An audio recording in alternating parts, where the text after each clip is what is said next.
A'udhu billahi minash shaitanir rajim, bismillahir rahmanir rahim.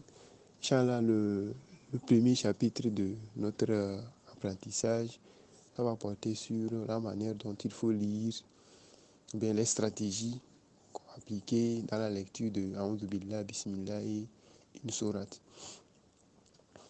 Et retenons bien que en arabe, A'udhu billahi s'appelle al-isti'adha. Al-isti'adhatu. Et le bismillah s'appelle al-basmala. Et la sourate, c'est as-sura, comme nous le savons tous. Donc c'est important, il faut le savoir. A'udhu billah s'appelle al-isti'adha.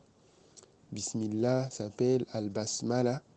Et une sourate s'appelle as-sura. D'accord?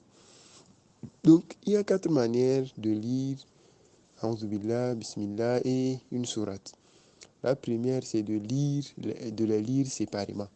Donc on appelle ça qat'u jami'. Qat'u jami'. C'est-à-dire, c'est de lire les 3 là séparément. Et c'est ce que nous lisons généralement. D'accord? C'est ça, on lit souvent. A'udhu billahi minash shaytanir rajim. Bismillahir rahmanir rahim. Alhamdulillahi rabbil alamin. Vous voyez? Donc c'est ça qu'on appelle qat'u jami'. Donc il faut aussi retenir ça. D'accord? Inch'Allah. Qat'u jami', c'est de les lire séparément. La seconde manière, c'est de lier la fin de A'udhu billah avec le début, avec al-basmala. C'est-à-dire, c'est de lier la fin de al-isti'adha et avec al-basmala. Donc cela signifie qu'il faut lire A'udhu billahi minash shaytanir rajim, bismillahir rahmanir rahim. Alhamdulillahi rabbil alamin. Donc moi j'ai pris juste l'exemple de Alhamdulillah. Donc vous pouvez lire la sourate que vous voulez, quoi. La troisième, c'est de lier la fin de Basmala avec la sourate que vous voulez lire. Là, ça veut dire que vous prenez une pause entre Al-Isti'adha et Al-Basmala. D'accord? Là, il faut lire A'udhu billahi minash shaytanir rajim. Bismillahir rahmanir rahim. Alhamdulillahi rabbil alamin. Maintenant, la quatrième manière, c'est de les lier tous. Vous pouvez lier les 3 là en même temps. C'est-à-dire que de lier Al-Isti'adha avec Basmala et la sourate que vous voulez lire. Là, on lit A'udhu billahi minash shaytanir rajim. Bismillahir rahmanir rahim. Alhamdulillahi rabbil alamin. Donc, c'est ça.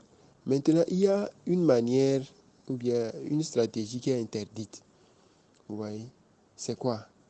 C'est là, ça concerne la fin d'une sourate avec Basmala.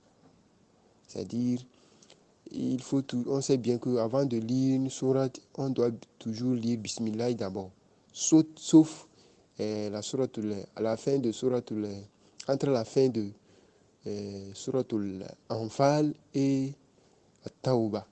C'est-à-dire que sourate Anfal, si vous finissez la sourate Anfal et la sourate Tauba, pour commencer la sourate Tauba, on ne lit pas Bismillah.